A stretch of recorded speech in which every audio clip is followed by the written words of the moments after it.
الحمد للہ وحدہ لا شریک لہ والصلاة والسلام علی من لا نبی بعدہ اما بعد عن جریر بن عبد اللہ قال قال رسول اللہ صلی اللہ علیہ وسلم لا يرحم اللہ من لا يرحم الناس رواہ البخاری ومسلم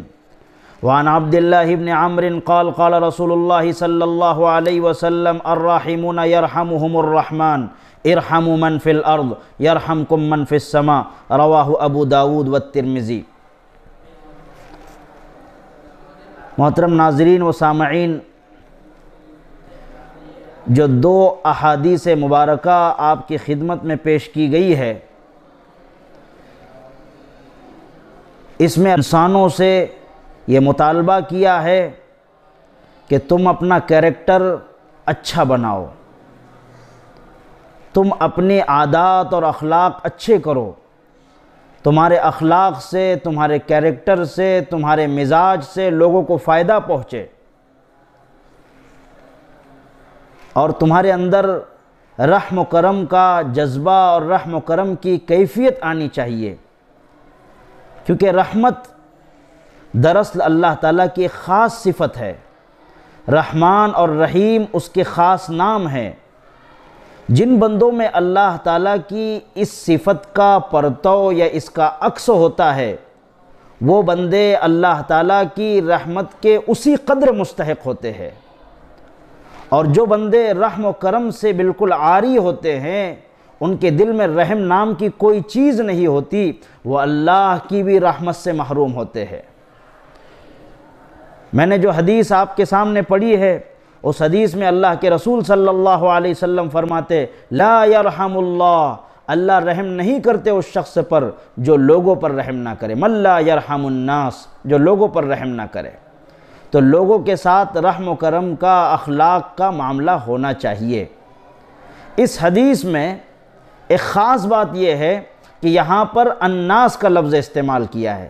لا یرحم اللہ من لا یرحم الناس، ناس کا مطلب یہ ہے انسانوں کے ساتھ جو رحم کا معاملہ نہیں کرتا، اللہ تعالیٰ اس کے ساتھ بھی رحم کا معاملہ نہیں کرتے۔ اب یہاں پر انسان فرمایا گیا، یہ نہیں کہا گیا کہ جو مسلمانوں کے ساتھ رحم نہیں کرتا اللہ تعالیٰ اس پر رحم نہیں کرتا، کیونکہ خدا مسلمانوں کا نہیں ہے، وہ تو رب العالمین ہے، وہ تمام جہانوں کا رب ہے، چاہے اس کو ماننے والے ہو یا نہ ماننے والے ہو، وہ ہر ایک کا رب ہے۔ تو اللہ کے رسول نے فرمایا کہ پوری انسانیت کے ساتھ رحم کا معاملہ کیا جائے، اخلاق کا معاملہ کیا جائے، کیریکٹر ان کے سامنے بہتر پیش کیے جائے، ان کو کوئی مالی ضرورت ہو، اگر تمہارے پاس مال مہیا ہو تو ان کی مالی امداد کی جائے، اگر وہ بیمار ہے تو ان کی تیمارداری کی جائے، اگر وہ جو ہے پریشان حال ہے تو ان کی پریشانی کو دور کرنے کی فکر کی جائے، اگر وہ جو ہے ہمارے سہارے کی انہیں ضرورت محسوس ہو رہی ہے تو ہم انہیں سہارا دیں۔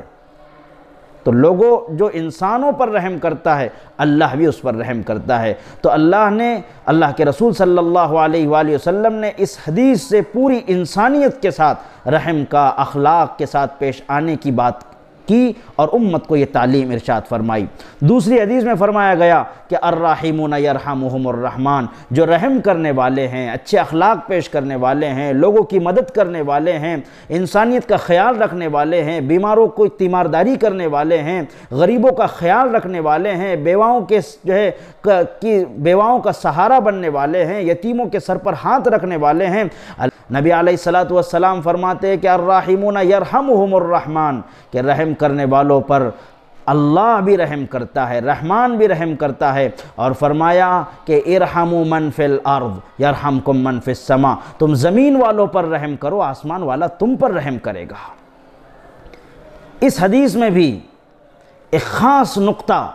جو آپ کو بتلا رہا ہوں وہ یہ ہے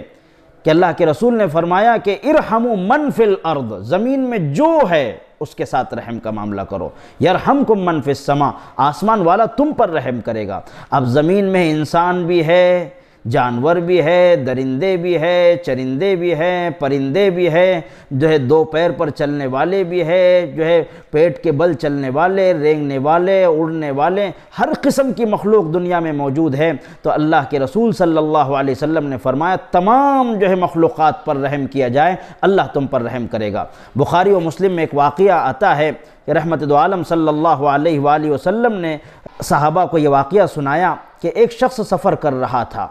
سفر لمبا تھا، جنگلوں سے وہ گزر رہا تھا، دھوپ بڑی سخت تھی، گرمی شدت کی تھی، اور اس کے پاس پانی بھی نہیں تھا کہ وہ پانی سے اپنی پیاس بجھاتا، اسے سخت پیاس لگی ہوئی تھی۔ اس کو جو ہے راستے میں ایک کنواں نظر آیا، اس کنویں پر وہ پہنچا اور اس نے دیکھا کہ وہاں نہ ڈول ہے نہ رسی ہے کہ جس کے ذریعے پانی نکال کر پیا جائے۔ وہ خود کنویں میں اترا اور اس نے پانی پیا اور اپنی پیاس بجھائی۔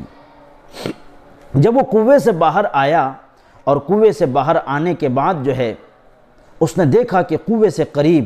اللہ کی ایک ادنا سی مخلوق جسے ہم کتا کہتے ہیں، وہ پیاس سے ہانپ رہا ہے، اور پیاس کی شدت کی وجہ سے وہ زمین کی گیلی مٹی چاٹ رہا ہے۔ اس کے دل میں رحم آیا، اس کے دل میں ایک جذبہ پیدا ہوا کہ میں جس طرح ایک اللہ کی مخلوق ہوں، یہ بھی ایک اللہ کی مخلوق ہے، پیاس سے تڑپ رہی ہے۔ اور مسافر کا تو خیال کیا ہوتا ہے کہ وہ جلد سے جلد اپنے گھر پر پہنچیں، سفر سے جو ہے فارغ ہو جائیں اور آرام کریں، لیکن اس اللہ کے بندے کے دل میں خیال آیا کہ یہ بھی اللہ کی ادنا سی مخلوق ہے، کیوں نہ اس کی پیاس بجھا دی جائے۔ وہ فوراً کنویں میں اترا، اور اس زمانے کے جنگلوں کے جو کنویں ہوا کرتے تھے، بیابان ریگستان کے جو کنویں ہوتے تھے، بہت گہرائی میں اس کا پانی ہوتا تھا اور بہت نیچے اترنا پڑتا تھا۔ پھر اس نے جو ہے وہ اترا نیچے، بڑی مشقت اور محنت کے ساتھ وہ کنویں کے اندر اترا، اور پیر میں ایک موزہ تھا، اس موزے کو اس نے نکالا، اس کو بھر کر اس نے لایا، اپنے منہ میں اس موزے کو پکڑا اور خود اوپر چڑھتا ہوا آیا اور اس کتے کو اس نے پانی پلایا۔ اس کتے کو پانی پلایا اور وہ کتا حشاش بشاش ہو گیا اور اس کی جان میں جان آئی۔ اللہ تعالیٰ کو اس کا یہ عمل اتنا پسند آیا کہ اس کی مغفرت کر دی گئی۔ رحمت دو عالم صلی اللہ علیہ وآلہ وسلم نے جب یہ واقعہ صحابہ کو سنایا تو صحابہ نے استفسار کیا، سوال کیا، اللہ کے رسول کیا جو ہے جانوروں کے ساتھ بھی اخلاق کا معاملہ کرنا اور رحم کرنے کے سلسلے میں اجر و ثواب دیا جاتا ہے؟ تو حضور نے فرمایا کہ ہر جاندار کے ساتھ رحم و کرم کا معاملہ کرنے پر اللہ کی طرف سے اجر مرتب ہوتا ہے، اجر دیا جاتا ہے۔ تو کتنی زبردست حدیث ہے، اس پر ہمیں عمل کی ضرورت ہے۔ ان احادیث مبارکہ کی روشنی میں ہمیں یہ نتیجہ نکالنا چاہیے، کیونکہ یہ احادیث جو بیان کی جا رہی ہیں اس کا ایک ہی مقصد ہے کہ سماج میں جو بگاڑ آیا ہوا ہے، سماج میں جو خرابی آئی ہوئی ہے، رحم کے سلسلے میں، اخلاق کے سلسلے میں، کیریکٹر کے سلسلے میں، بڑوں کی عزت کے سلسلے میں، چھوٹوں کی شفقت کے سلسلے میں، اور جو انسانیت مردہ ہوتے جا رہی ہے اس کو زندہ کرنا ان احادیث کو بیان کرنے کا مقصد ہے۔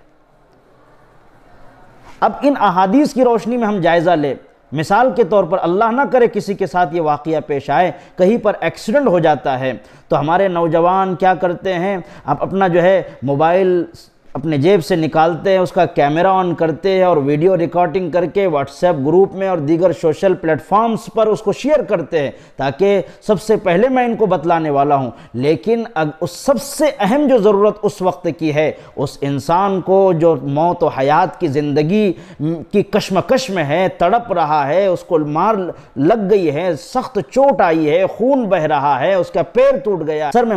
چوٹ لگ گئی ہے، اس کو ضرورت ہے کہ اس کو ہاسپٹلائز کیا جائے، اس کو ہاسپٹل تک پہنچایا جائے، اس کو اٹھایا جائے، اس کو پانی کی ضرورت ہو تو پانی پلایا جائے۔ اس پر رحم و کرم کی سب سے اہم بات یہی ہے کہ اس کے ساتھ اس طرح رحم کیا جائے، دوائیوں کی ضرورت دوائیاں پہنچائی جائے، قریب سے قریب ہاسپٹل ایمبولینس کو مہیا کرایا جائے، اس کو سوار کیا جائے۔ یہ سب چیزیں کرنے کی ہے، یہ کام کرنا چاہیے کہ اس کو سب سے پہلے ہاسپٹلائز کیا جائے، اس کا ایڈریس معلوم کیا جائے، اس کے گھر پر اطلاع پہنچائی جائے اور اس کو جلد سے جلد طبی جو ہے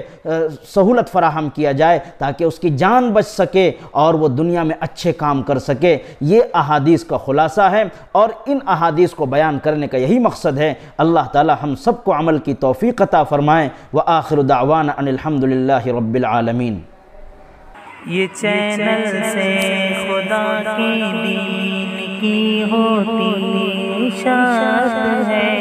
یہ چینل رہبر انسانیت تو سب کی چاہت ہے۔